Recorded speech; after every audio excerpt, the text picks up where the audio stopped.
Welcome to Into the Nexus, episode 279. This is Into the Nexus 4.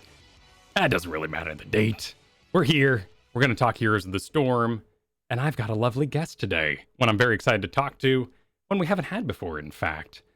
The illustrious, the previous caster, the still a caster, the opinionated, and I like him for that. Josh Howard, Jhow, twitch.tv/Jhow. How you doing? Good, man. I told you at the start of this, if you needed somebody to talk, you found the right person. You're gonna have to be like, yeah, you gotta stop talking. But I got a lot to say. No, that's what we're here to do. I'm gonna point you at things, and I want you to go because you have, let's face it, been enlightening me.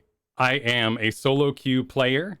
I am suddenly now at Diamond 1, and I need to learn some tough lessons. And it's quite the trip, but I've been really enjoying it. The rise and growth, the growth part is probably the single hardest thing of any gamer ever, because I think we all reach a plateau that we're comfortable with, and it's only like when we're like, wait a minute, there's actually more, is when we actually start to learn. So it's actually a pretty good point. That's something I think about all the time. There's also this weird artifact of the rank system right now where if you're high plat, you get flown into Diamond 1 games to even those out. And if you're Diamond 1, you end up in plat games. So the lessons you learn, like mid-diamond is this beautiful place where like everyone's diamond. And then you get to Diamond 1, maybe you get in Masters a little bit and you're just out of your league. But otherwise, these solo lessons you're learning along the way, such as the Blessed Shield, where was my Blessed Shield? I needed peels.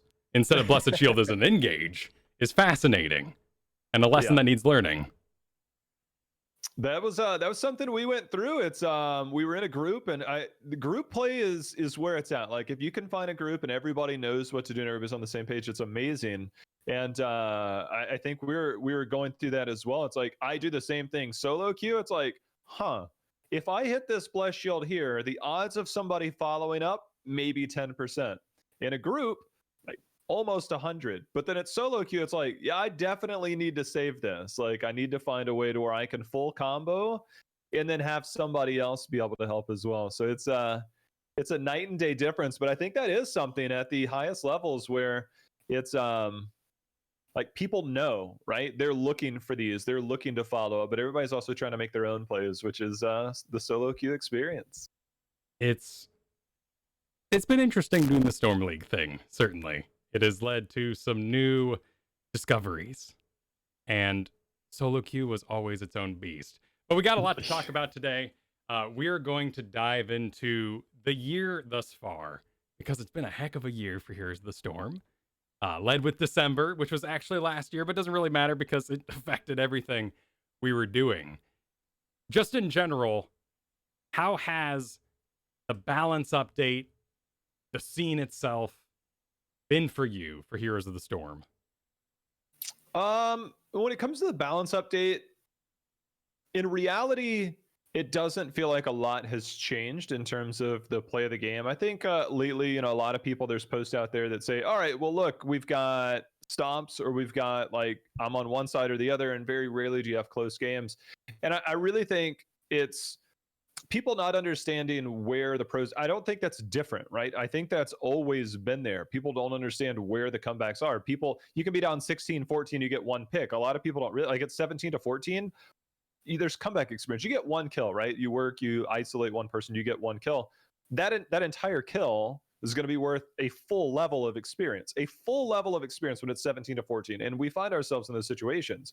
Now, what does that mean overall? Well, that doesn't mean that you're just instantly back in the game. But what that means normally in those scenarios is, all right, well, now we're 15. Now, if we just slow soak 16, then we're fighting 16-18. And I feel like that's always been the case. The comeback experience thing has always been there. I think a lot of people fail to realize like that's such a huge turning point in a game is that one kill and what it means very shortly, and then what it means 2 minutes down the road instead of like, all right, well, we got one kill, let's go get more. It's like, no, you're still 15. You need 16. So I don't think that's ever really changed. The catapult thing, I think, is very untapped potential. That's one of the biggest changes that I feel like people haven't been able to see. And when we go back to December, obviously the end of HGC and most competitive, is I think that we're missing that element. Is like we need those people to show us like the importance of this. And I just want to highlight something from last night. I'm watching fan stream. They ended up defending a boss. The team that took a boss is Cursed Hollow, so it's double boss, right? The bottom boss, the enemy team wanted a double boss. Well, they ended up not getting the double boss. And when they rotated up, nobody ever cleared the minions so that their boss could push. That boss, it was like mid to late game, didn't even get the bottom fort. And therefore, that one catapult that would have spawned would have bought at that stage of the game, instead of having the Siege Giants catapults pushing against them, would have bought them an extra minute to 2 minutes based on spawning one wave of catapults. That's what people don't understand. And I feel like that thing, we're 7 months in, 8 months in, and people still don't know the value of that one catapult from that fort and how much time it can actually buy you. And it's an experience thing. It's something you've got to go through. That to me is the biggest one that I still can't. It's still untapped, right? But I think a lot of people really don't understand that part. I think that's fair. In fact, in a lot of my own gold coaching games, I just see 2016 play. And when they win a fight, it's all about merc camps or, I don't know, soaking. The problem is there's not that switch where you go, oh my God, buildings. I need a building right now. It's left with a little bit of health, and we're like, oh, well, they respawn. Let's all get away. And is it worth just kind of, throwing Murden in there, making him stormbolt the thing and finish it off? Maybe he dies, but worth it? It's always tricky, man. It sometimes it is, sometimes it isn't. I think that's the joy of MOBAs and Heroes, is that some decisions have a lasting impact, some have immediate impact, and you got to balance it. There's so many variables, man. I think it's tricky. Like people want to be coached, they want to know what one thing is, but coaching is not like a one-time session. It's not even I mean, you could do it every day for a week, and you just be like, man, I feel like I barely taught you anything. But yeah, because there's so many variables. That's one of the reasons why I like the game. Yeah, I mean, some people just need stutter stepping, and it's like, okay, come back and let's see what that does to you in general. And it's fascinating that so many players, particularly in gold, have almost like skill points, like they're making a D&D character. They've maxed out skill shots, but their auto attacks, their map awareness is gone. Some people have amazing map awareness or game knowledge, but their skill shots and auto attacks are low. I find those people most tilted because they just know too much but can't execute on it. Those are the Asmodan players. They can land their globes and they're like, I'm getting mad damage. I remember I remember having this phrase back in the day. It was like 2015 or 2016, and then people started to use it. Like Nazebo back at about 3 years ago was in a very similar spot. Is that this is before the rework and everything. Effective damage, right? Like, yeah, you're getting damage, but is it effective, right? Is it confirming kills? Is it helping to contribute? Are you getting maximum potential? The same thing for Asmodan. There were two things that they did with two heroes that are known for notoriously dropping bombs from afar, Chromie and Asmodan. And they tried to put Bronze Talon's baseline on Chromie and still couldn't get people to auto attack as Chromie. I'm like, guys, that is a lot of damage. She's got 7 range too. Yes, like it is insane. It's like just step up and auto attack. And they've built that into Asmodan as well. The level 1 talent, maybe you can argue like one of those is better than the other, but not going the auto attack talent at level 7. It's like you are complete. Like there's a clip from my stream a couple days ago where Asmodan drops a globe, runs in a circle, waiting for his globe to come back, maybe presses W there, and waiting to throw a globe again. It's like, dude, you are dunk master. You're hitting 4-man dunks over and over. Sick dunk, man. But did you know that you can auto attack? Like, so yeah, I think it's along that same vein. It's what I call the case of the loopies. The Kael'thas gets out his living bombs and just, got to do some laps in the background. Yeah. So go for it. If they realize the level 7 talent that gives you extra spell power when you auto attack target twice, like is OP, And then you pyroblast with the bonus. and there goes Anna. Yeah. There've been some changes that have now come in that have sort of reverberated into the past and combined. The movement speed change most recently. So 10% faster, which means the mount got affected as well. Rotations, skill shots, Kel'Thuzad chains. All of it got twisted around a little bit, and we mixed that with the unit radii update. Do you think that there is anything that needs to be done right now in the game, balance-wise? Yeah, they need to take a really good look at projectile speed on certain characters. I don't think that's every character. Like even Deckard, right? Deckard's a weird character. Like you're now almost obligated in most circumstances to either have setup or choose the level 1 Sapphire talent to get the extra slow just so you can land your own route. That is a key component to what Deckard brings to the table. 2 of his 3 abilities are CC related. So now even like getting this slow, it's like, all right, like I still need to root somebody. And what happens if you don't have a slow? What happens if you don't have this? I also think, so I have to play on central a lot, and I don't like the ping to central. Like flame strikes are hitting me, like even though I move out, I'm like, wait a minute, I can't move out of this movement speed change. I can now walk out of those. It's almost like I get my ping back. That one I think can stay the same, but then there's characters like Deckard, Li Ming, you name it, those need to be compensated for. Like, I mean, you could even talk about Artanis's Purifier Beam if you want to get crazy with it. And I think that those types of things, projectile speed has to be changed. And I think that they might want to consider maybe making some of those characters a little, bring their hitbox a little bit back into play. I think that's something to consider, but I think that they want to see how this plays out before they make any changes. And I think that if they were to make any changes like that, we're months away from it, if ever. And but I think immediately projectile speed definitely needs to be looked at for a couple of characters. What about something obvious like Hungering Arrow Vala? Dude, the hitbox on that thing is so busted it doesn't even matter. Okay, all right. Li Ming. Li Ming for sure. Li Ming for sure. I've been anticipating a Li Ming rework because like her kit. Look, Li Ming is very much where you and I were playing, right? It's like rip the blessed shield, will kill this person, right? Like it's real easy to find those moments. I was doing that in a Storm League game of my own. I'm playing Johanna. It's like hold your orb, find a distance, and then I'm going to group them together and you blast them, right? That's super easy to do.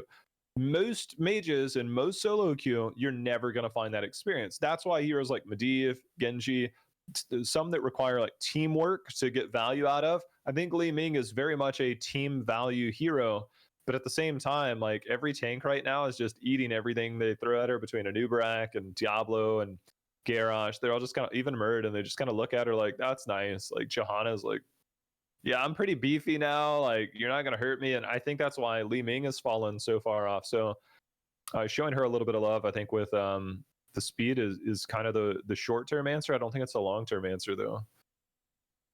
What about Leoric? Last week we talked about him in pretty dire straits because he seems to be walking too slow, maybe. With his handout, people are just running away from him. Tether range. Yeah. I mean, it kind of forces you to go to level 7 talent to where you get movement speed when you do that. I think that's a definite one that they need to take a look at because you're now hurting the base kit of the hero. It's like they're walking away, right? Like you are slowed by a percentage amount. Like it's like, do I need to go bigger range on my Q at 4? Do I need to go wave clear? Or do I need to go more slow? And so now like it's kind of bringing, I actually think Leo has a very well-designed talent tree. But I think things like that can be looked at for sure.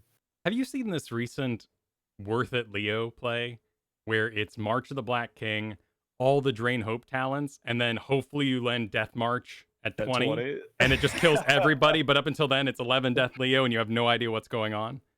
I played some Leo recently on stream. I think that's a pretty bogus way to play. Unless you're playing ARAMs, then it's amazing. I don't subscribe to that style of play for a large variety of reasons. I feel like Leo has places and he has maps. I think that he's not an every game hero where he used to be a couple of years ago. Now I think it's more selective, like does the map need wave clear? Like last year at the end of competitive, I talked about this on broadcast.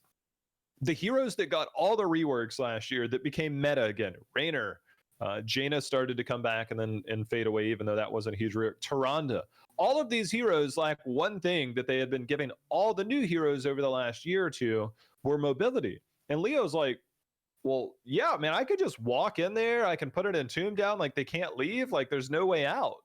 And Leo started to creep back in for that very reason. So I think that draft-wise, he has places. If you look at that, right?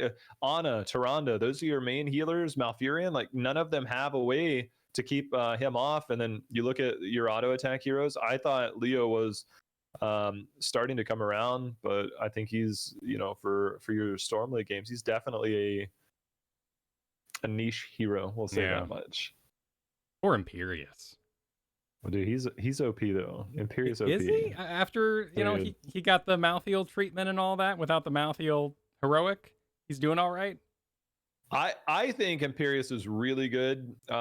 Anytime you can do percentage-based damage in the current meta, where it's generally one big BP tank, potentially another frontliner, Diablo gets melted. Like, even ETC, it's like armor doesn't do anything. He has fantastic CC. I think that kit-wise, he's really there. I think people just get really anxious with him.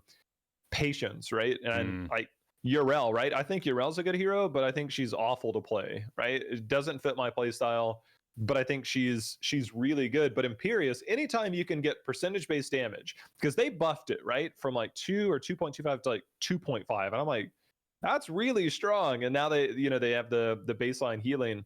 I actually really like it. Anytime you can get 2 forms of CC, 1 slow, 1 super stun, and you can follow up. I don't like him in a tank role so much as a solo lane role, but he does have weaknesses that he can fall into. It's like, if you miss your stun, then what, right? Like, you're kind of in there. It's kind of like it's like a mini Anubarak. It's like, if I don't hit anybody, like, we're probably in trouble. But if you have any form of setup or follow up, it's OP, man. Super good. Before we get too far away from it, the devs did comment this last week on the movement speed, gave their official response statements outside of just, we thought it would be fun, and threw it in the game, which is a video game. I was fine with, but they said ever since we pulled the camera out, the game has felt a little bit slower. We had actually begun testing this right after we made the changes and zoomed the camera out, which would have been November 2017. Yep. Did this strike you as bad? Okay? Solid? So there was a summit in October, right, of that year, where we got to test these things before they came out. There was the Zeratul, Nova, Samura, all those changes. There was Muradin and Lili tweaks. And I remember the very first game that I played, and these are the honest words I remember, is Infernal Shrines.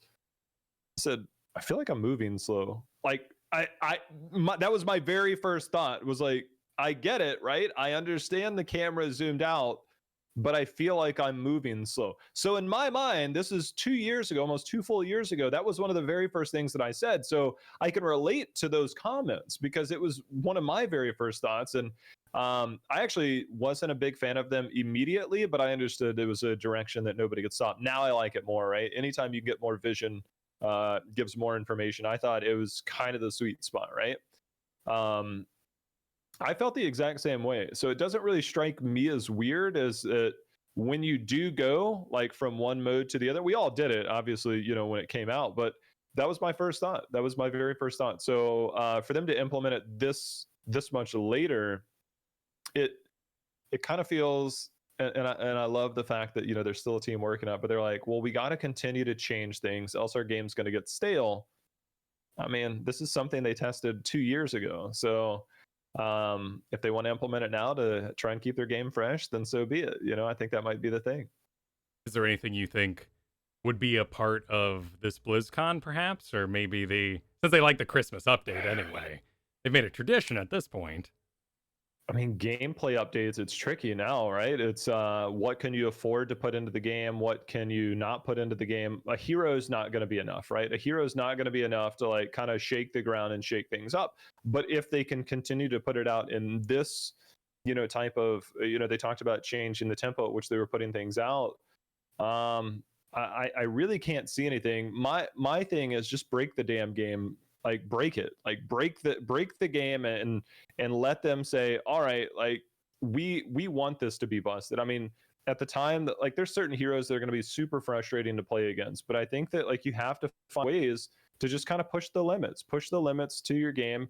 And like that's what gets people, that's what makes it competitive. Like I remember when Genji came out, and Genji was so, everybody was happy when they killed Genji, but they were really mad when Genji killed them.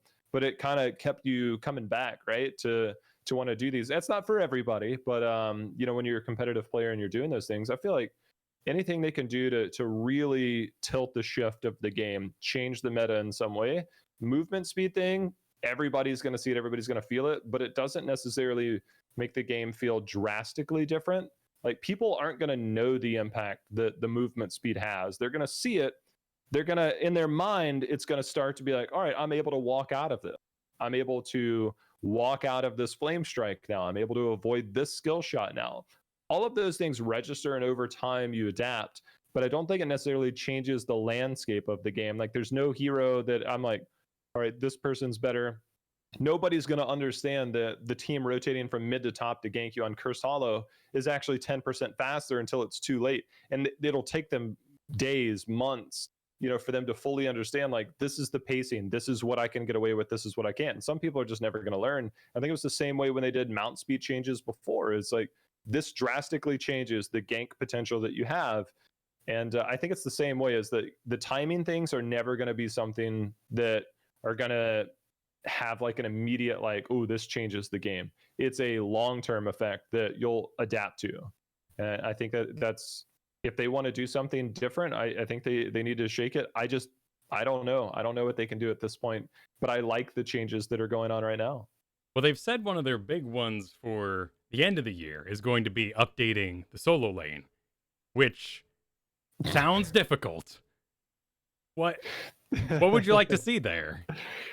I mean, I was really happy when they put in neutral globes back in the day. Like right now, and I think everybody's aware of this, the solo lane is like if I turned this way and you turned to your left, this is what we would be doing, just looking at each other. That's how effective. Okay, yeah. We're flipped on the camera live, so we have to go the other way. Here. But yeah, there we go. But it's just like that, right? To where you don't do anything. Freezing the lane is the best thing you can possibly do. Freezing the lane is incredibly boring. It actually takes the fun out of the game. I want to be able to combat for my lane. I have no idea. I'm very eager to see what they think they can do to change that, because that was their sole intention of the changes before, when the neutral globes came out and the experience changes. You know, we removed ammo. We changed the experience on the towers. And then they removed all that altogether. Now it's only towers, not the actual structures, like forts and keeps. So now, like, that was your sole intention before. It can't get worse, I hope. So I am actually very curious what they have in mind for that. What Blizzard, do you think? I live like 2 miles from you, like 1.5 miles. I will come by. If they go with the proposed wizard turns into a missile and flies into the building, would that work out for you? No. No, just pushing it in, getting maybe a tower earlier wouldn't make that dynamic enough to make you extend halfway across the map and possibly get ganked. That sets up more snowballs, and I'll tell you why, right? So taking one tower down, and let's say it's the tribute, you have siege giants on the top, and now all of a sudden there's one tower on your gate instead of two, and the tribute's at the bottom. And you either have to defend or you give up the tribute. And either one of those can have a very long-term impact. And we're talking about forts going down much faster in the game, because you don't even have to fully commit to the push if you're on the offensive team that you have that. So all of a sudden, like, you're expediting the process of taking down that gate. And now it's like it takes minimal focus to get even more value. I'm not a big fan of that one, because there's just way too much push potential, and like that completely makes Sylvanas possession like ridiculous. But just walk up, get value. Like, I don't know. I'm not a big fan of that. As you brought up Sylvanas, and I know you play her quite a bit, or at least passionate about Oh picking yeah. her. Is she the new Tychus? Because when Tychus locks on, he dies, but Sylvanas burns my tank buns and actually gets out. Yeah, I mean, it's hard because it's a hero that requires not a lot of counterplay, but it requires some counterplay, else you do run into those issues. Getting 3 stacks on you when there's a Sylvanas on you, and I think all 3 of her level 1 talents are good. It does feel bad, so it's like, do I hit her with a blind, or do I need to save the blind for the diving Greymane that's going to be coming in, or to try and dismount somebody that's ganking the backline? And that's where it's like, all right, Sylvanas, I don't think she's completely busted because of that, but she's definitely. But it goes back to the previous comment about doing the circles, right? Sylvanas is an OP auto attacker, man. She has 1.67 auto attack speed. She can stand there, and a lot of people, like at higher levels, they get value out of it. Lower levels, they're like, I need to wait till 7, press E, press W, and they feel the value is in their W. But the true value of Sylvanas is just auto attacking, and everybody's like, oh, focus Morales still, right? I get in all these games. I'm like, no, man, like these tanks, they get it. Like they know. And now all of a sudden that tank is put into a very precarious spot of I either have to engage or I got to get out of here. Like I can't stand here. Like this actually hurts. And when one hero is able to do that, it changes the dynamic of the game. But I don't think it's too oppressive. I think they could probably take it down a little, but I don't think it's too bad. Previously, particularly when we're in Braxis metas, this seems to get figured out faster, or at least when it's in the rotation. Is there a rock, paper, scissors people can use at the moment? It used to be Malthael, Dahaka, and Sonya, Arthas, and we kind of make a through line as to who counters who? In general, or are we talking solo lane still? Solo lane, 100%. So is there anything like that, or should both people hide behind their walls and there's just no information because it's not dynamic at the moment? Well, here's, gosh, this is so difficult. I did it in a game earlier. I did it a couple days ago on Leo, and I did this because I studied a lot of competitive, and there is an insane amount of value that a solo laner can bring to the table, but a lot of people have no idea. If I told you that most Blaze players in competitive on, say, Towers of Doom or Infernal Shrines, on the very first or the very second wave that's coming up, like, so minions spawn every 30 seconds, and a lot of people don't realize this, right? But if you look into your top bottom lanes, the first minions will hit each other and group up right at the 30-second mark, right? It's evenly divided. If I told you that almost every Blaze player in competitive would use their Pyromania on that second wave at the 1 minute mark, would you believe me? No. They did, right? And you never see that because nobody cares about the solo lane in competitive. Because the camera doesn't go up. nobody sees that. But people don't know that, right? That Blaze is trying to make sure that they can clear that lane as fast as possible so that they could go to the middle lane. They want to go to the middle lane because their team's going to be on camps. Now that Blaze now all of a sudden gives you that value of, I either, look, if nothing happens, they get their camp, I get ours, everybody does theirs really fast. We walk away, Blaze goes back to the top. No love lost. The first objective is 3 minutes in. You're going to hit a couple of your your jet streams, your flame streams there onto a target. So you'll have that back for the 3 minute objective fight. No love lost. That's why they use it at the minute mark. It's the same way of early tapping. But if I want to invade, if I have an invade team and the enemy team doesn't have a Garrosh that's just going to toss me over the wall, now I fast cleared this. You're a Thrall, you're somebody else. You're now 5 to 10 seconds behind because I fast cleared that lane. And now I'm rotating mid. I'm clearing. My team is a full 4-man composition. Or if the enemy team wants to invade, I now have a much shorter rotation over. So now I have the advantage of I just used a 2-minute cooldown to try and clear a wave at a minute in, just so I can go down and either defend or gank. A lot of people don't know those types of things. Same thing for Leo. And if a lot of that comes off the very first wave, I want to freeze that very first wave. Come out here, clear this lane. I dare you. Go ahead and clear that lane as fast as you can, because I'm going to proxy that one right under my gates. And then I'm going to go ahead, I'm going to use my Pyromania, I'm going to clear that. Now, if you want to come kill my minions, you have to do it under my towers. I just won the lane. I just won the first 2 minutes of the game. Good luck. That is the easiest way possible to play solo lane. And these are tactics that were used in competitive that oftentimes went overlooked. What does that mean for the long term of the game? It doesn't matter. I'll probably be up 18-15 and my team's going to throw and I'll lose the game anyways. But those are things that people don't know exist. And if both people know they exist, then neither person clears the lane and it's really boring. That's where the problem inherently lies, because it's like, all right, well, I'm not going to clear that lane. I'm just going to stand here. I want you to clear the lane. No, you clear the lane. All right, well, just cross our arms and look at each other. I might send out a random auto attack to see if you'll reply, you know? That's where the solo lane value really comes in. And people don't know that. You can do that at 1 minute in, because the camp spawn at 1 minute, right? That's why the 1 minute is so valuable. You can do it at 1 minute in, you can do it 30 seconds in, so you catch that mid lane value, so you can form in. So it's a matter of how you want to clear that, how you want to approach the lane.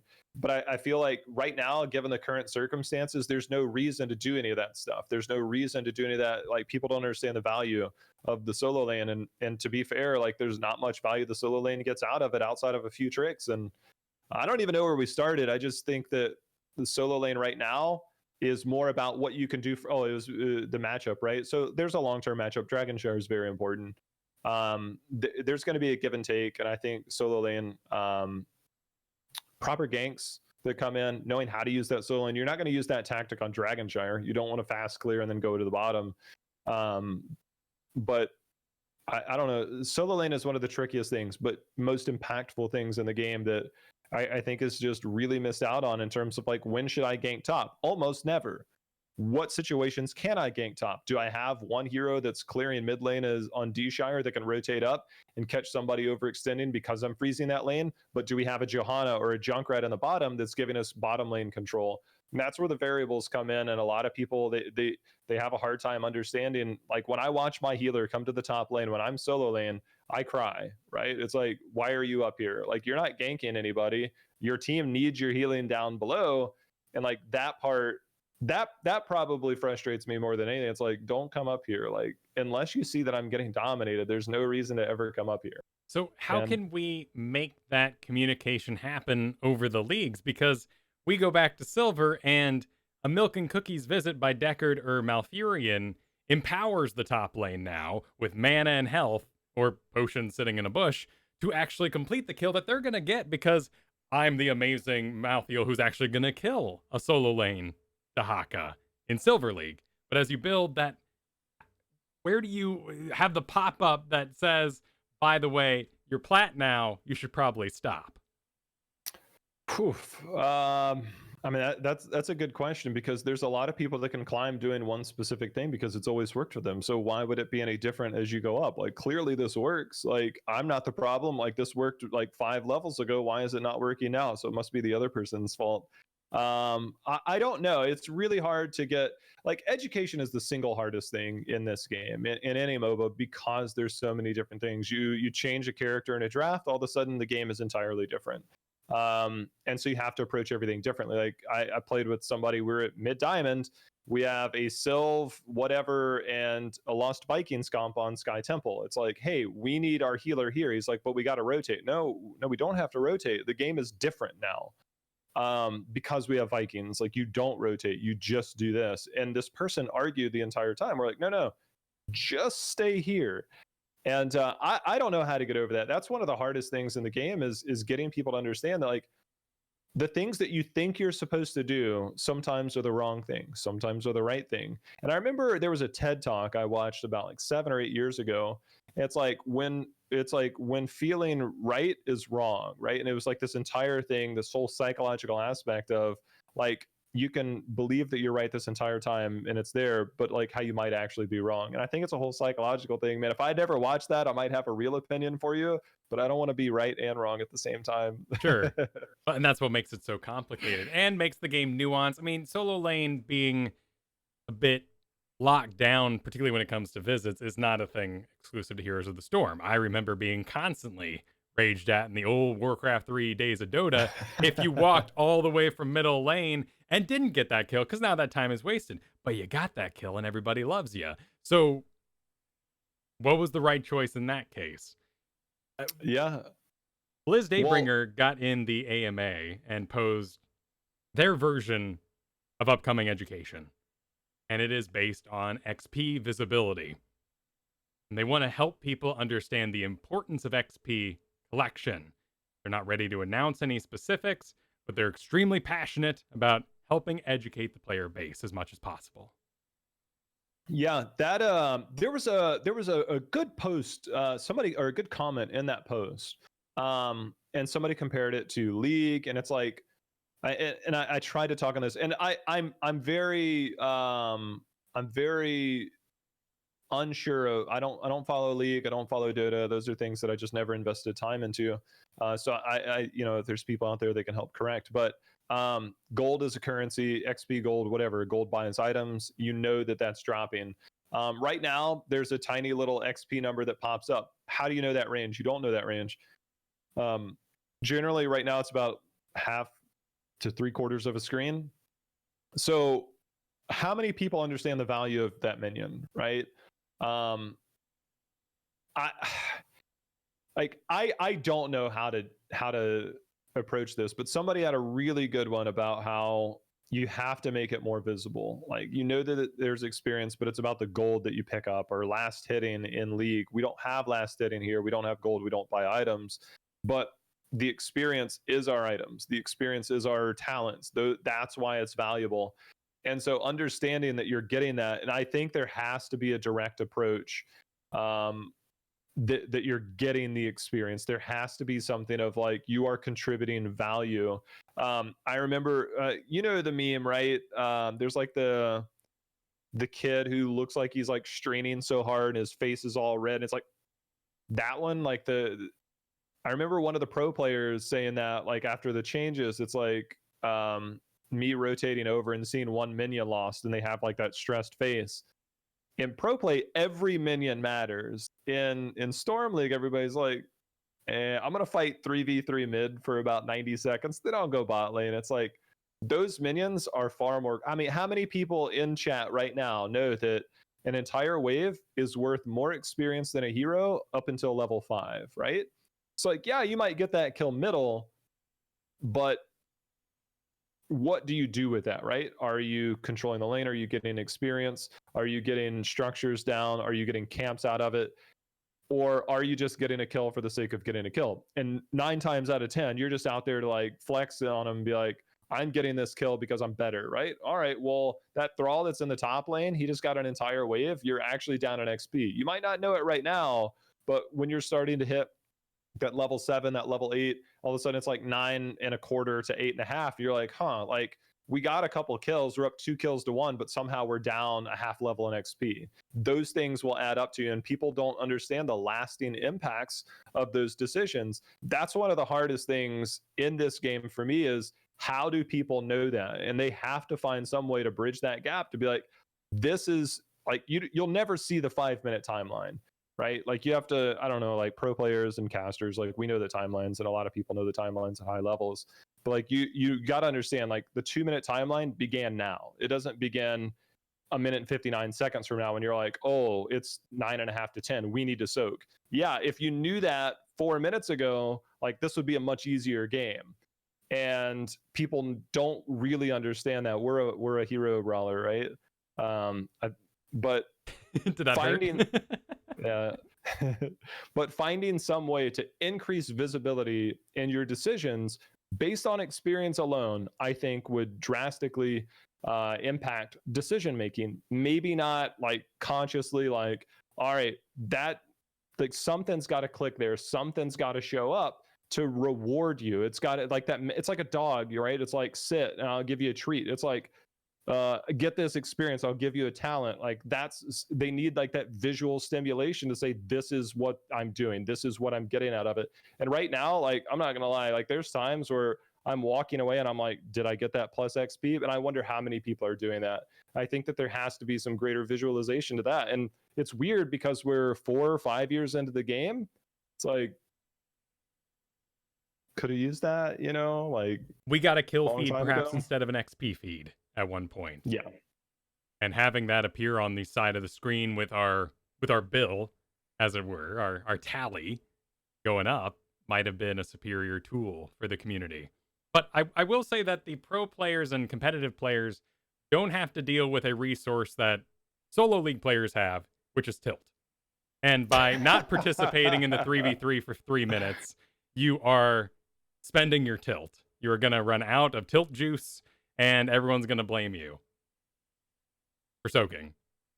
Yep.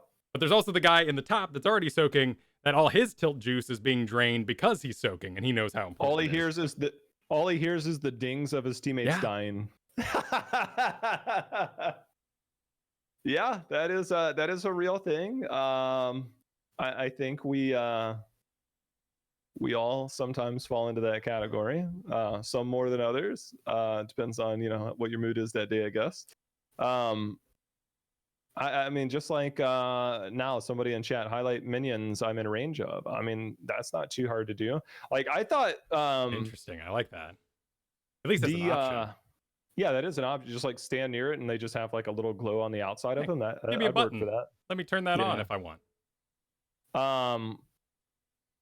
What was I going to say? Oh, like the panel, right? Like if you hover over like I do this maybe once a week, right? I hover over the panel at the top and it shows you the experience breakdown. Same for camps, right? Like it took a long time for people to realize Hanamura camps are busted, not because of what they bring to the table, but for experience. Like those vision camps were insane. Like Volskaya, before they took it out of the rotation, I think at level 1, like when you got the turret camp, it was worth 450, 475 something experience. That's an entire minion wave. And like you got people that are like, I'm gonna go combat for this top lane and try and gank the top lane. And it's like, and the reason I say this, right? So on Volskaya, normally if you got that at 1 minute, the next few minutes would go by and you would be able to get it again during the first objective. And sometimes that would push you to 7 or that would push you to 8. A lot of times it would be right around the level 7 mark. And if you got it at 1 minute, as opposed to the other team that got it at 1 minute 45 seconds, if I started that at 1 minute or 105, I'll give a few seconds. That thing's back at 4 minutes, right? Like it's 3 minutes later, I can do it again. And at 4 minutes in is normally when you're pushing that level 6 to level 7 mark. And then the other team, if they started at 1 minute 45 seconds, they can't do it until 4:45 because that 3 minute timer. Now I have that turret in my back pocket. So now I get 2 turrets plus the experience. And that's going to push me over that level 7 mark to where I now have double XP. I now have a turret and I now have that advantage over you. And those 30 to 45 seconds are crucial. And those experience points that you were getting, like they weren't as visible. And so you could hover over it like, we got 3 kills, but we're down because like they've gotten 6 camps. It's like, what? And I again, those things like maybe on the experience feed, and yeah, ding on the map is cool, but what if it's like an experience feed or like camp feed? It's like camp plus 450 XP. Like, yeah, kind of the World of Warcraft style. The bigger the number is, you flash that thing, you make it bigger. And because there is a switch, you do low diamond 1 even, and then I start to get towards that master, participate masters, and they go nuts for the middle site camp. They see that you're taking it back and they're like, oh, I can grab it a second time. I'm going to get on that thing. And you have no idea why they're so excited. I'm too busy pinging the Sentinel being like, can we do this? And everyone's like, oh, no, not in the Sentinel. I'm going nuts on that one. But there are, again, many places to spend your tilt juice. Yeah, the tilt thing, man, I think it's inherent to every game. It's just I come from a first person shooter, right? I used to play a lot of FPS, right? I'd be that guy where, look, your team's dead, and then you go in and like you die by yourself before your team respawns and gets in position. Now it's like, why did you go in there? Like, you're alone. Like, you're not Rambo, like those were moments. And now like I'm in MOBAs. MOBAs are much longer games. And so there's a much more delicate balance. There's always the comeback potential. Like you get one person that messes up on the enemy team and that you snowball it back in your favor. That doesn't make it easy. But like the tilt can keep you from even realizing that's an option. By the way, it's always Falstad that does that. Falstad in my book. Always off where he shouldn't be post 20 and nice comeback potential. It's like, yeah, listen, man, you don't have to be there. Like, I know it's cool you're pushing that lane out, but did you pay epic flight? Because you're probably not gonna make it out of there. Good times though. Yeah, late game comebacks are super hard though. Like, because you have to identify that one element that might, instead of like, oh, it's 20-17, we have 20 different ways we can win this game. It's like 17 to 19 and a half or 17-20. It's like, how do we get back in this game? And those options to you are extremely limited, and most of the time they're denied by the team in the lead because they're like, we're not going to give you that opportunity. And that's when the games get hard. Perhaps healthy, the winning team's winning and continues to win. Normally a good thing. Not always the case as Storm League has presented itself. Well, we're certainly going to keep picking your brain here, but I do want to take a moment to thank our supporters of the show. Patreon.com/ITN is the place to support Into the Nexus. We want to thank Declan H, Cheesy Bob, Chris K, and Robert M for their unparalleled support as producers of the show. I also want to thank Russell B, Yodele Hihu, fantastic name, and Stephen B for supporting us over at patreon.com. Your patronage, your support is what allows us to have fabulous guests like Jhow here, working professionals. Support them and pay them for their time. Appreciate you. Thank you so much for supporting the show. Moving onward. Here's where we're going to get nice and crunchy. We're going to get really into your particulars, and I want to hear them. I don't care if, they're real, they're maybe forged in the fires of streaming. I want to hear them. How do people learn to rip it? You gotta rip that thing, man. You gotta rip it. So how? You gotta rip it. How do I trust that I know you'll vault now? I know you'll vault. I'm ready. Next time, I'm ready to rip it. Blessed Shield. I know Vala will vault. How do I go through 90 other games without you and learn to rip it? Look, there's two perspectives of this. I actually spent like an hour with somebody one day. I'm like, look, there's gonna be 3 of us in the game, 2 on one team, 1 on the other. You don't do anything, right? Easiest combo you can land is anything with ETC, right? Easiest one, because I mean, Blast Shield, 60-second cooldown. First off, when you have a 60-second cooldown heroic, you better rip that thing as much as you can, baby. Like, it's like, I see an opportunity, I'm taking it. Is the objective within the next 20 seconds? All right, I'll hold it. But if that's not the case, you got to look for openings, right? I've always considered, and we've seen a lot of Murden buffs. The reason why Murden has had a struggling win rate for so long is, and ETC is the OP one, how easy is it for you to identify a hammer coming out from Murden versus a slide from ETC, where there's this weird hammer animation that kind of comes out, and then all of a sudden that stun lands, and I'm like, oh wait, like by the time I realize it, it's too late to follow up. ETC, that bad boy slides all the way across the screen. I'm like, oh yeah, now let's go. And I think those are hard to identify. Same thing for Bless Shield, right? Luckily, Bless Shield you can combo off of. As a Johanna, you can Bless Shield, condemn, and punish. And all of a sudden it's like, I got my own, like, look, they're not going anywhere for a while. I need you to do something. So there's a 2-pronged approach. If you're a Tyrande, you definitely need to wait. If you're any type of support with CC, you need to wait. But if you're a damage dealer tank it's like peanut butter and jelly, man. Like a peanut butter sandwich is fine. A jelly sandwich, maybe. But if you get peanut butter and jelly together, let's slap it, baby. Let's slap it together and make this happen. So when I'm a Li Ming player, or even a Vala, let's say I'm a Li Ming, I'm waiting on you. And if I'm a Li Ming player, I want my tank to CC. I also want my tank to know, do I have my abilities ready? And that it's like a double visualization thing. If you're a Johanna, I am desperately waiting for you to condemn anybody. If you see me start to flank so I'm not hitting minions, I need a clear shot. If minions are in the way, no go, no dice. But if you go in and you got the condemn, you're pulling them together. I'm hitting them, guaranteed, no doubt about it. If I don't get the kill, I'm still depleting resources. They need to tap. They need the heals from their healer. That healer might not have enough cooldowns. It might be a Malfurion. It might be a Tyrande. Like all of a sudden, like I've taken away from their advantage for the next 10 to 15 seconds off the easiest combo I can land. So if I see my damage dealer, whether it be a Kael'thas, a Li Ming, a Jaina, anybody with some damage behind me, I'm looking to, if I see they're in position, I need to one, see if did Jaina just use Blizzard on the wave? Okay, like we're probably not getting a kill. We're not even threatening. But if I see a Li Ming, like the prime example was the other day, there's 3 of us following behind each other.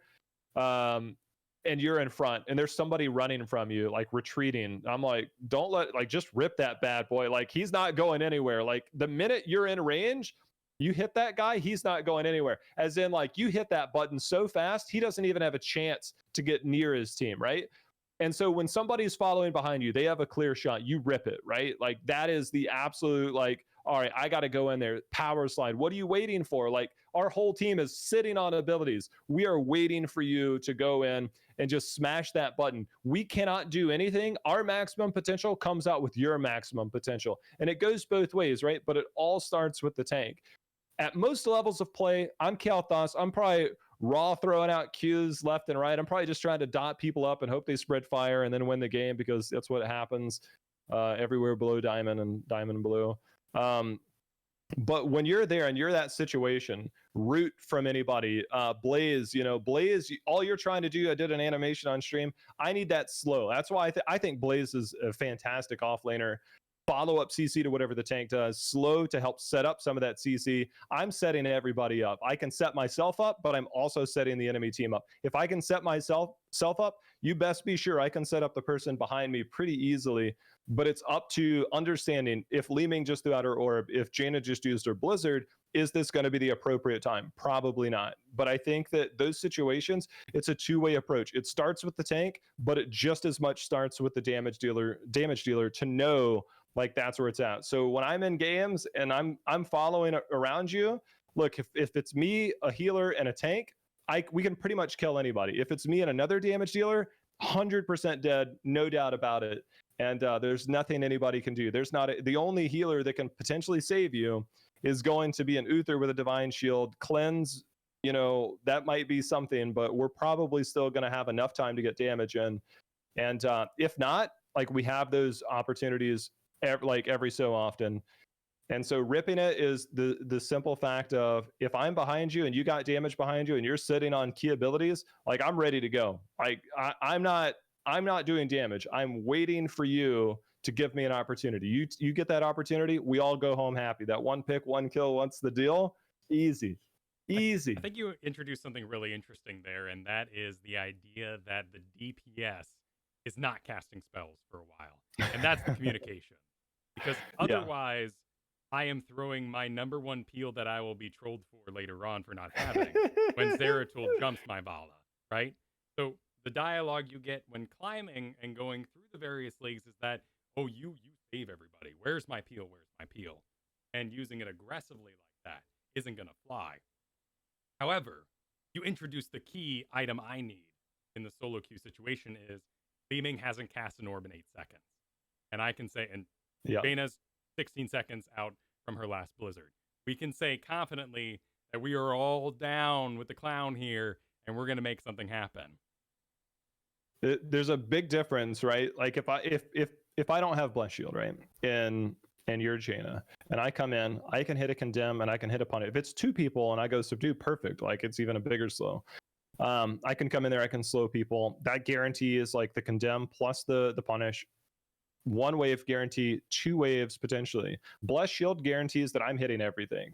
I'm hitting every single ability that I have. I'm getting all 3 waves. So that's Bless Shield, that's Condemn, and that's going to be Punish. I'm hitting them with all 3. I'm getting maximum potential of what I'm doing with my abilities. But that's the best part. I think Johanna is such a good tank for setting up mages.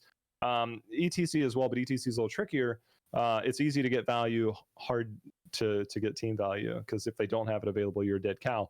But Johanna, Condemn and Punish, so incredibly easy. It's on such a short cooldown. You're always going to have it. They're always going to have their abilities. And so you're not getting maximum potential, but you're getting more potential than you are with other ones. That's why Garrosh, Diablo, they're locking people down. They're isolating people. But Johanna, just as much valuable. Johanna's the easiest tank, I think, to play and to get the most value out of. Is she like top tier? Like I can carry a game like Diablo? No. But at the same time, like how many times are you getting that from Diablo? But absolutely waiting and recognizing. And it's so easy, right? To say, I see my Johanna going in. I see this. Even if I see it a second later, bless shield, condemn, punish, that's more than enough time for margin of error to say, all right, I can follow this up. And that's where I think, like, even if you don't have open communication, you're in solo queue, that margin of error is still accounted for because you have so much CC to lock people down. Whereas something like Mosh Pit, because of its long cooldown, feels wasted in that sort of situation. It's the same thing. Anubarak and ETC are two of the biggest culprits. Low health pools, different ways to survive. One has spell armor, one has, just armor in general. But low health pools susceptible. If you don't get those kills when you go in, like I power slide in. I have a really good video a lot of people refer to on, when to slide and where to slide. If I slide in and I don't have follow up, I probably don't make it out. And if I make it out, I'm probably making it out with about 10 to 20% health because that's the only way I can survive. That's most things that happen with a Anubarak and ETC. That's why a good second tank normally helps to cover up those holes because they can dive with you, give you more CC. But if you don't have anything available behind you, you're in trouble, man. And that's why like ETC is easy to get value of, but it can also be high risk, high reward if you don't get the value. But if you do, it's like, oh, I just landed a 4-man mosh pit. We just changed the game. And I think that's the cool part about like the tank design. But it's really easy to see when to follow up, I think. And those are heroes that I don't play very much because they are spooky. I don't want to end up solo tank ETC or and the chances are pretty high. You go ETC and you get like an Artanis or a Malthael, you're like, guess I'm doing this one alone. I guess so. I love even a Kerrigan. You can throw a Butcher in there. Just give me something that's going to follow me up, and I'm pretty excited about it. Just opening the door. 1 second. No problem. And that's the joy. Pausing recordings. Yeah, like anything with follow-up CC is good. That's why I think Imperious is good. Imperious Blaze super OP. Like even a Leo, man. If I'm like Leo ET, like I'm relying on isolate somebody with Entomb and get some harassment on the back line. Excuse me, so that they don't punish me on ETC for going in so aggressively. So is it because of this engagement, this rip it philosophy, that there are so many no talents in your book? Because I do see on your stream, there are some that just like Pinball Wizard or perhaps W talents on ETC. Yes. That can put you over the moon a little bit. Pressing W after you slide is one of the worst things you can do when you're playing with skill shot heroes. If I have a Hanzo and a Rainer, look, Hanzo might miss his Q or his W, but overall, like I know I'm getting value, right? If I look at my team and I have skill shot heroes, there is no reason for me to press W ever. If I'm secondary tank ETC and I'm going stage dive, maybe because I need to do damage. But if you're picking Pinball Wizard for the sake of doing damage in a team fight, then you are hurting your team that is normally going to be based on skill shots. Like it's one of the worst things you can do. Echo Pedal is fantastic. I mean, people like, I need it for wave clear. Like I need Pinball Wizard for wave clear. I'm like, Echo Pedal is just fine, man. Like you can slide onto them, get a few ticks of Echo Pedal, press E, auto attack a few times. That wave is dead. Like after level 7. 250% bonus damage. Yeah. But Pinball Wizard, things like that, definitely. Like if you're playing for yourself as a tank and you don't need the extra damage, then you're doing it wrong. You don't understand your role. Like there are times where I think Pinball Wizard is needed and it can get value and it's not a bad pick. Like if you're not, like if I'm playing with an Ana, right? I'm not expecting like a Tyrande stun or Malfruits after my slide. Like I don't have a Jaina or a Li Ming. It's like we got to get some damage from somewhere. And a lot of people are thinking, oh, I need damage. It's like, do you? Because like that extra 200 damage you just did comes at the expense of additional CC to lock a character down, comes at the additional 500 damage you could be getting. So it's a net loss for your team. It's a net gain for you. which one do you want? And a lot of people get stuck in that trap. It's like, if I do more damage, we get more kills. It's like, you're a tank. We need you to let us do the damage. If you're Diablo, yeah, you're going to get damage. You're going to find it in some ways, but that doesn't mean you pick talents to do damage. Like 13, 16 Diablo, yes. Level 7 Diablo, situational.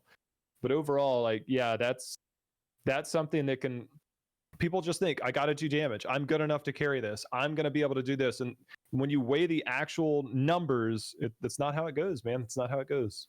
This is a really popular thought philosophy when you're talking to Plats and lower, that Pinball Wizard's amazing.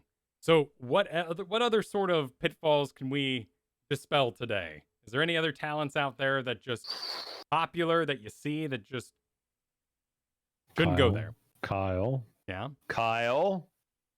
I see your notes. Sledgehammer. Sledgehammer. Holy shock on Uther when you're playing with double ranged against AoE. Like, what are you doing damage for as Uther? Like, your team needs healing. Yeah, but it goes on a 5-second cooldown. It's fine, or 6-second cooldown. Yeah, we need those heals. I got this. Watch this sick holy shock damage. I also get healing as the support, by the way, the healer. Like, that's cool. I'm still at 40% health, bro. Like, I can't do anything. Sledgehammer, right? Like, a lot of people attest to this because it's like, well, I get extra stacks, right? To your baseline quest. At some point, that becomes a dead talent, right? Like, let me double check this, right? Like, it does say base talent. Let's pull this up here. Meriden, Sledgehammer. Right, it's not stacking beyond your base. Yeah. So I get my baseline quest. All right, what happens after you're finished, right? Like, oh, I get damage to camps. It's like, all right, what wins late game? You getting a camp? Like, yeah, there's timing issues where camps are really OP, but aren't your damage dealers there, like, smashing these things? Like, what are you doing? Like, why is camp value so strong for you? Or I have 2 talents at that 4. And there's no reason not to go one of the other ones. If you're playing for early game value off Sledgehammer, and then you're doing it wrong. And people tried to talk about this with me the other day. I cannot get behind the philosophy that Sledgehammer makes any sense at all. Like, there's way too much value in the other talents, even synergize, right? If one of those is we're going Thunderburn for healing static, even then, like, if you look at Bronzebeard Rage, it's like, all right, well, basic attack against the hero that is rooted, stunned, or slowed increases its damage by 100%, and you're healing up off that damage. It still synergizes with Bronzebeard. And like Sledgehammer, things like that. If you're the tank and you're playing strictly for yourself and you think that you're going to carry as a tank, there are times you can carry as a tank. That just means the other team isn't that good or they drafted poorly. And Pinball Wizard, Sledgehammer, it's like you're not getting the maximum value. It's the same way of you not ripping it, right? It's like, oh yeah, we landed 2 out of the 3 Blizzard waves. All right, but could you have landed 3 if you just did it better? Yeah, okay. It's the same thing about talent picks. Yeah, can you get value out of them? Absolutely. Can they win you games? Sometimes, yes. But consistently, what's going to get you more value on a more consistent basis and help your team instead of help yourself? And that's where there's a huge part of talent, like the same Asmodean level 7 globe talent. It's like, I'm going to get mana back. It's like, and you're going to get more stacks. All right, what if you just went auto attack? Like, does that bring more value? And most of the time that answer is yes. Are there... So Mal'Ganis is rising right now. He's doing pretty good. And he's perhaps less spooky to many tanks because he has a sleep that's on a relatively short cooldown, and all his heroics are entirely selfish and based around him regenerating himself. If you're confused on this topic, would you recommend Mal'Ganis now that he's got a place? Mal'Ganis, it's the saddest thing, right? Because I think it would have been really fun and competitive because he does help teams so well. I think he has amazing teams. He's really oppressive to play against, which is why he had to get nerfed before, right? Like, nobody can kill this guy sometimes, and he constantly is a nuisance, right? All right, well, he's sleeping us, he's stunning us. Like, get this guy away from me, like, please. Like, I don't want to fight this guy anymore. Do I think that's a good option? Not really. Mal'Ganis is still tricky to me, man, because he was so strong and then he became like really out of meta. But now, like, I see him in games, I'm like, why can't we kill this guy? Like, he gets so frustrating sometimes where it's like, I want to kill this guy, but I can't kill this guy. And I don't necessarily think that he rises, because if he gets interrupted at any point, like, he's dead weight. Like, he just stands there and hopes that he can get off another combo. If he gets knocked back, slowed, polyed, CC'd in any form or fashion, like, dead hero. I think that's hate Lucio on Mal'Ganis. just get booped away. Oh, every heroic is gone. Yeah. What about Syndragosa? I could throw that. Make an engage out of that. Bad. Okay. Very rarely. The only time you would ever see Syndragosa pick, and I think that it's fair to point out that I do look at things from an old competitive lens, but also it's like, do I bring more value locking down structures? Is it Infernal Shrines or Battlefield of Eternity? Then maybe it's a pick. Do I have a lead? Yes. Okay. If we don't get this, is it worth it? If they turn and fight us, is it worth it? Because if you're not hitting the heroes, you're not getting the slow. The structures are going down, but you're still fighting, right? If it's 13-13 and I'm pushing with an immortal on Battlefield of Eternity, that immortal is going to get more value because it's not taking damage. But if it's like a 25% shield immortal, it's even talent tiers. One of the best things for me to do on a defending side is to fight into you and not defend it, and then wait and come back. Fight fast, go and defend. That's normally one of the better strategies. If you're way far ahead, do you need to win harder? Probably not. Like, you just want to be able to survive and maintain. Is it, if you're behind, right? If it's, you're getting smashed, it's 10-13. All of a sudden it's like, well, now we finally won something. Is it worth it? Do we need to make a desperate call? Yes. It's either win harder or try and come back. And I think both of those are so rare that 9 times out of 10, like, you're going to find that. Like, if you make it to 20 and you can get the roots, yeah, that's pretty OP, but everything normally happens before 20. And it's definitely not Sledgehammer bad, but it's given the alternative and being able to survive forever as Arthas and disrupt their team for a continuous basis. Like, if I can live on a team as Arthas and they cannot run, then I am slowing 1 to 2 people permanently. I'm rooting people permanently. I'm doing damage permanently and allowing my team to work around that. I'm blocking skill shots permanently. Why wouldn't I? You know, like, why? I mean, if you're going against Kael'thas, it might suck, but do I bring more value to the team in a team fight, or do I bring more value by locking down structures? And most of the time, it's going to be in a team fight. Is there anyone else outside of tanks who strikes you as maybe a popular pick, talent-wise, heroic-wise, that needs to be avoided by the community? No,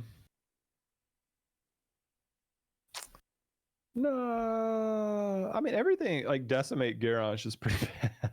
Sure, the old Spinny Boy doesn't do it for you. Yeah.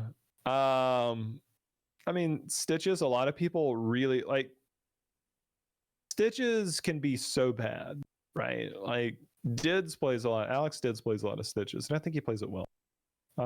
They try. Stitches has Chromie Asmodan syndrome, to where there it is. Stitches has Chromie Asmodan syndrome, to where if you're not landing your hook, what are you doing, right? And so with Asmodan and Chromie, they made it so, all right, look, man, we get it. The biggest problem with these heroes is that most of their value comes from just standing back and dropping bombs. Stitches, same thing. If you're not getting in there, you're not 16 Stitches with the slow, then it's bad. But they're like, well, what can we do to make Stitches able to walk forward and engage? So they put a slow and they made his slam bigger, and they made it so the early part of his slam, so that allows you to soft engage, right? Hook is still OP, but it's the same thing as, like, all right, if you don't play Stitches to his full potential, you're now just a hook bot. And if you don't land a hook, then it's bad. Like, your team gets run over. You have no other CC. You're not engaging. You can't walk forward. The other team is just dominating you. Every other warrior in the meta basically says, that's cool, like, walks away from it. And occasionally it can catch you off guard. And next thing you know, that one pick can be enough. But at that point, you're becoming such a risk factor of hook gorge. And what happens if you get CC'd when you're running away? I mean, I faced a team like that before. It's like, all we would do is just CC him, and like, you couldn't walk away. And I think Gorge is one of those where Putrid Bile brings so much. It does more for your team in a fight than getting that one pick. Because if you're not an active Stitches, if you're not going forward pressing W and then getting your E value out there and taking advantage of the highest health pool in the game, then you're not playing the character to its max potential. Can you get value out of situational moments? Yes. Are you a hook master? Everybody's a hook god, right? Because they land that one sick hook and walk away. But when you look at the longer time span, like I saw this in competitive, like Stitches is just like, all right, guys, and everybody stands around and just kind of waits on Stitches to hit a hook and hopefully get a Gorge off of it. And it's like, yeah, look, man, it's been like 5 minutes. Like, we haven't got a kill. Like, I think Stitches kind of falls in that category. That's fair. So basically, Bile allows you to do something you wouldn't be otherwise doing, and Gorge is facilitating what you do anyway, so why double down? Yeah. Yeah, I mean, I get slow off my slam, I get slow off Putrid Bile. I let my team do work. We spend a lot of time on tanks today, and personally, that's fabulous because I love tanking, but there are people who want to climb through supporting. Can it be done? Would you recommend any certain heroes for them? Any talents that would be more helpful? There's a lot of them, and bless them for maining that support and getting that done. Yeah, probably by far my least played role. If you believe that you are good mechanically, and if you feel that you can be active, and this is almost in every composition, Tyrande might be the most underplayed OP hero in the game, but it requires a very, very high skill set, right? Tyrande, you have to be active. You have to be able to auto-attack. Are you going against the Garrosh? Are you going against the Johanna that you are scared to run into? Like, how do you find value there? Elun's Chosen is so good. Having 2 cleanse options at level 7, if you use your cleanses right, OP. I think Rhaegar is actually one of the heroes on the come up right now. His win rate had been climbing. I think a lot of what they've done to his talents has really helped. It was when they reduced the cooldown off of his Q a while ago, but a lot of people that I see with Rhaegar, they think that it's their job to press Z and auto attack. And it's like, sometimes you got to be a heal bot. Sometimes you got to be a cleanse bot. You have a cleanse, you have good sustained healing, you have very good talent choices. You can contribute to a team fight. That doesn't necessarily mean you go full gray main and be like, well, I could stay back here and get value and look for an opportunity, as opposed to just going full Worgen and diving in as soon as the fight starts. That's how things go bad. Same thing for gray main, man. A lot of people do that. But I think those heroes, Anduin seems to be really popular. I'm not completely sold on Anduin yet, but Tyrande, Malfurion, even Lucio is getting some love. But I think Tyrande, Rhaegar are really good. Everybody knows Anna's good. Like, that's not even a question. But even she's been slightly nerfed. But I think as a healer, the best part is like, if you can master 3 to 4 healers, like, there's fantastic options. Some of them can counter other heroes. Stukov can be really good in certain times. Brightwing can be really good at certain times. And I think that if you are a true healer player, then you know these opportunities and where you can come in. You also have to think about your own team and not go Uther Holy Shock when you're running a Tracer. It is fun. I do it the second, so I miss double support because I loved maining Uther. Solo lane Uther beat Sonya back in the day, and it was a blast. Oof. Poor Sonya. So that's interesting because often when people talk about what's the hardest role in the game, tank, it's all tank. You need to know everything. It's all about positioning, anchoring. Do you know what these words mean? But it sounds like for the support, you have to have a bigger pool of knowledge as well as a global eye on the entire map. Yeah, well, tank players have, I think, a more difficult role because like everything is reliant on them. I think as a healer, you just have to have a bigger hero pool. Like for a tank, you have to keep an eye on your team and the enemy team. As a support or a healer, depending on what you're playing, right? Most of the time it's keep an eye on my team first. That's much easier to do. Keep an eye on the enemy team second. And depending on what healer you're playing, that can be very backwards, right? Like if I'm playing Stukov, I want to be able to counter a lot of what they're doing. If I'm a Brightwing, I want to be able to counter a dive hero. If I'm an Ana, who do I need to sleep dart? Am I setting up sleep dart to cancel something, or am I doing it offensively? And I think we've got a lot of good healers in the game that allow you to do that. But I think that a tank's role, like you can one trick a tank, you can 2 to 3 trick a tank. That's a tongue twister. and you can only play 2 to 3 heroes as a tank, and you can get by. As a healer, you have to know how to play 4 or 5 different healers if you really want to climb as a healer. And I think that's a very different approach to the roles, is that because of that, you now have to know more about what you need to do, and it's harder because of that. And if I'm just a Tyrande one trick and I'm coming out here and all of a sudden like they have a very different draft, it's like, well, this worked in my other games, it doesn't work here. And tanks, I think, have a much more narrow window to where it's like, look, I can play Garrett, I can play Johanna, I can play a Nubrak, and I'm okay in basically every game. But if I'm a Tyrande, it's like I might not be okay this game. Like even Morales has a place at times, and I think that's where the difference lies. That's fair. They are wildly different, and that's exciting as a support. But for me, I got Stukov in case, I got Rhaegar just in case.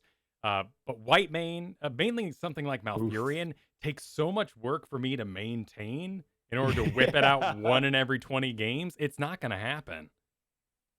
Malf is he's easy and hard at the same time. Like if you land your W, fine. If you don't land your W, you'll still get value. Will your team notice if you miss your W? Probably not, because they're still getting passive healing, but they'll probably notice it at the end of the game when you're dead and you've done 38,000 healing. Like it's like, all right, somebody didn't press W enough. Like we got some emails here that I want to shotgun at you before we end.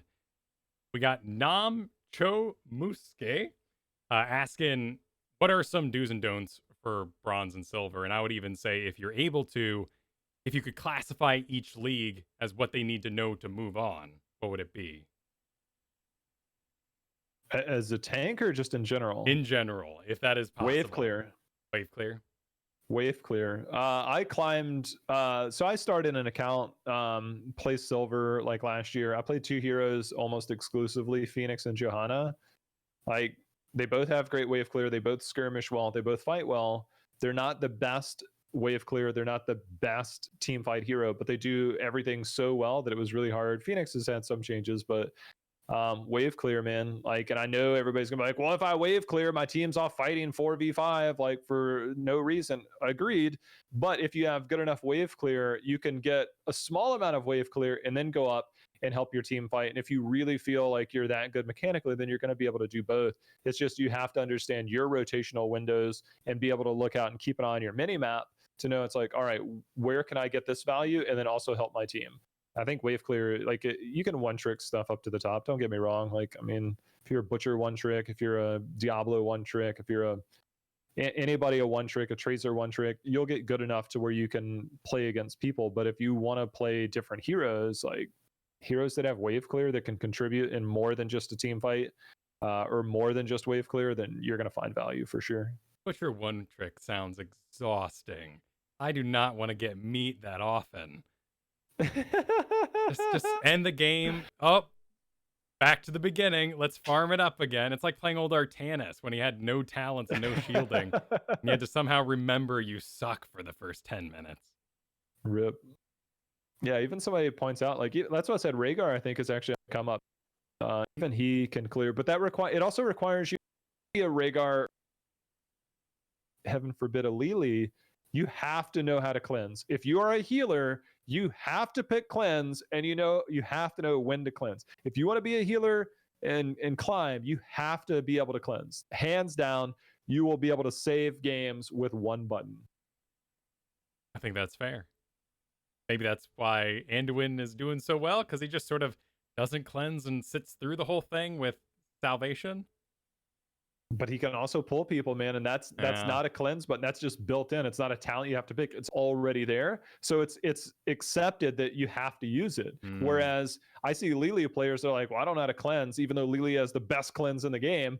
I mean, I guess if you call Anduin's a cleanse, but in terms of cleanse, Lilia has the best cleanse in the game to where like you pick it as a talent, and it's your only chance to single target heal somebody and save somebody on a short cooldown. Best cleanse in the game. And you see people that they just don't want to go cleanse. If you're a healer, you have to pick cleanse no matter what, whether you like it or not. Unless the team just has no CC, have to pick cleanse.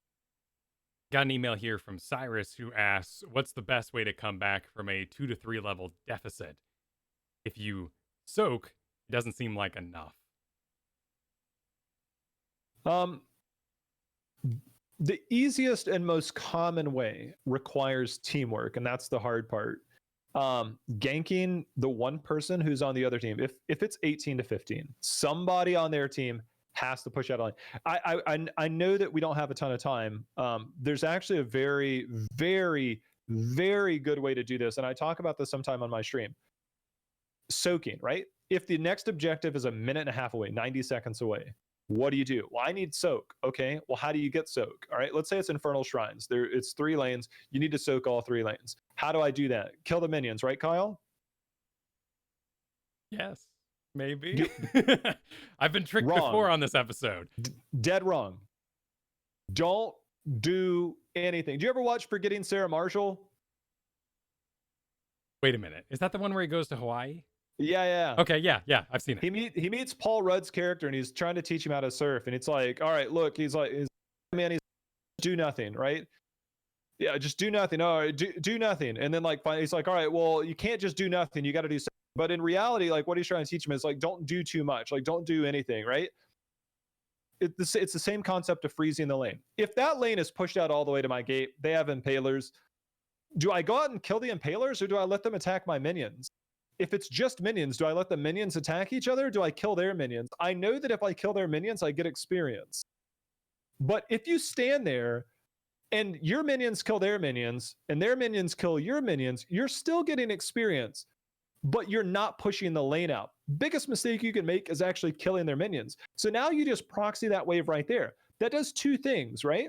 It gives you XP. If they want that experience, they now have to come all the way down your lane to get that experience. If you kill their minions, yes, you get experience, but now you're sending your minions further down the lane. Now you're sending experience back to them. If you want to get that next wave, now you're out in the middle of the wave and maybe you don't have a fourth there. So now that point of retreat is much longer. You're dead most of the time because you have nowhere to go. They come down, they see that you push that lane out, you're dead. The same thing that you said about that false that always pushing out late game, you're 20. Like, that's a different scenario, but it's still the same concept. You actually just stand there. You don't kill the wave. I did this in a game the other day and somebody started raging at me. Like, and I'm Jaina, right? Everybody has played Jaina or Kael'thas and gotten globe greed. I need to kill that wave because I need that globe. Did you know that if you just let the minions attack each other, you'll get both globes and the minion doesn't move? And then that next wave is in the exact same spot. And so the best thing you can do is not clear the wave, right? Just let it go. So now you have 3 waves pushed out against you. If they want that experience, they now have to come and get it. You're denying experience, you're closing that gap. They might have more trickle XP coming in than you do, but now all of a sudden you're getting experience from that wave, they're not. If they do want that experience, they're going to have to send somebody there. Then your team now has a much shorter rotation to go over there and kill that person soaking that wave. Why? Because they're going to have one person pushed out. If it's a Leo, hard to gank, but you can still. Now they have the long retreat point. So now all of a sudden, doing nothing has netted you double the value. I get more globes, I get more experience, I get comeback experience because they're not getting experience. So now I'm closing that gap by actually doing nothing. You want to push that lane out with the impalers? Bring it on. It just sends experience faster to me because now I don't have to go out and get it.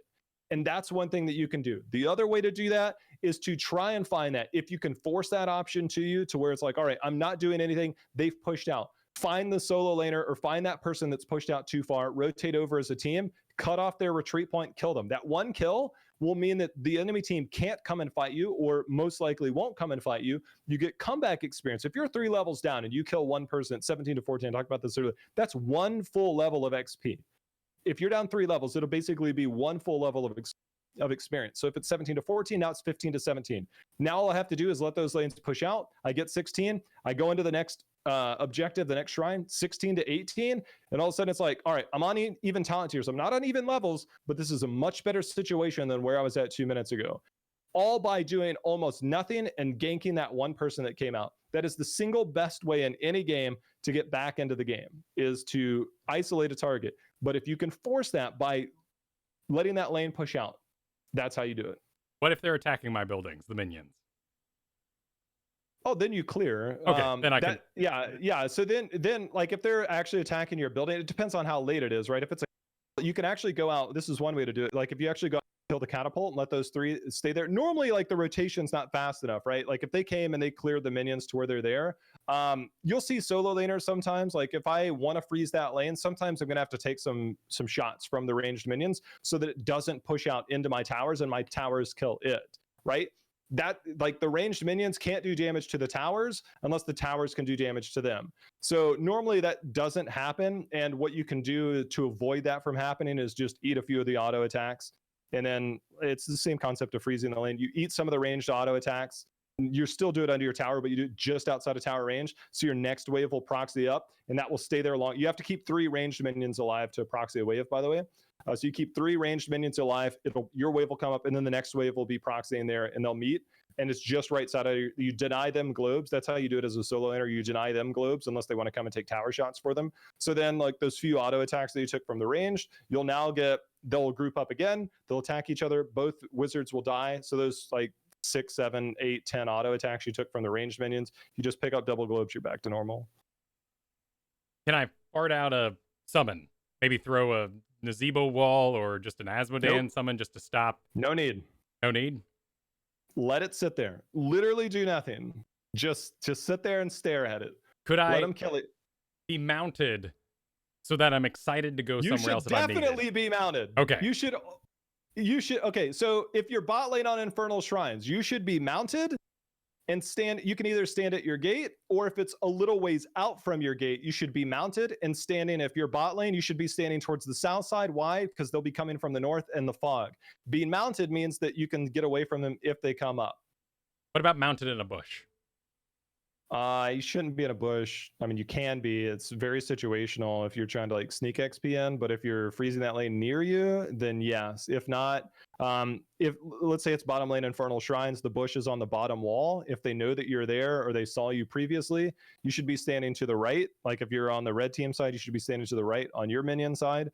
The other thing a lot of people underestimate is your minions dismounting heroes. Sometimes that's something you also got to take. That's a whole nother conversation, but one little whiff of an arrow flies your way, and and you're safe. Like, that's how you do it. So no sneaky making bank off to the side in the middle lane. You can. People used to identify that just by hitting the tap screen and looking. It's like, is their XP numbers going up? Because if so, they're in one of these bushes. They used to do that a long time ago, like 2015, 16, and you would just hit tab and see if they're getting XP, so you knew if they were in a bush. That makes sense. Yeah. Well, that was fantastic. The whole episode was fantastic. Before we outro the show and let people know where the show can be found, where can they find you? Where can they find more Jhow action? I'm streaming pretty much every day now. I 6 to 7 days a week. Have been for a long time. Just at twitch.tv/Jhow, JHOW. Pretty straightforward. And that's my life right now, man. That's my livelihood. That's what I do. That's fabulous. Well, thank you so much for being here today. This was enlightening. I appreciate you guys having me on. Absolutely, absolutely. And thank you again to all of our badass patrons over at ITN, patreon.com/ITN. Again, thank you to producers Declan H, Cheesy Bob, Chris K, and Robert M. You can catch the show live Thursdays at 3 p.m. Eastern, noon Pacific on twitch.tv/AMoveTV. Follow the Twitter at ITNcast. When Garrett's here, and he'll be back next week from the Keys and vacationing, you can find him at Garrett Art, 2 R's and 2 T's. And Garrett, you can find me, Kyle Fergusson, streaming in the mornings over at twitch.tv/Kyle Fergusson. All shows I do can be found on my website at kylefergusson.com. And you can find the back catalog of this show, Spotify, iTunes, wherever podcasts can be found, as well as amove.tv, the website there. We thank you all for your support of the show. Thank you for listening. We'll see you next week. Good luck. Have fun. Take care.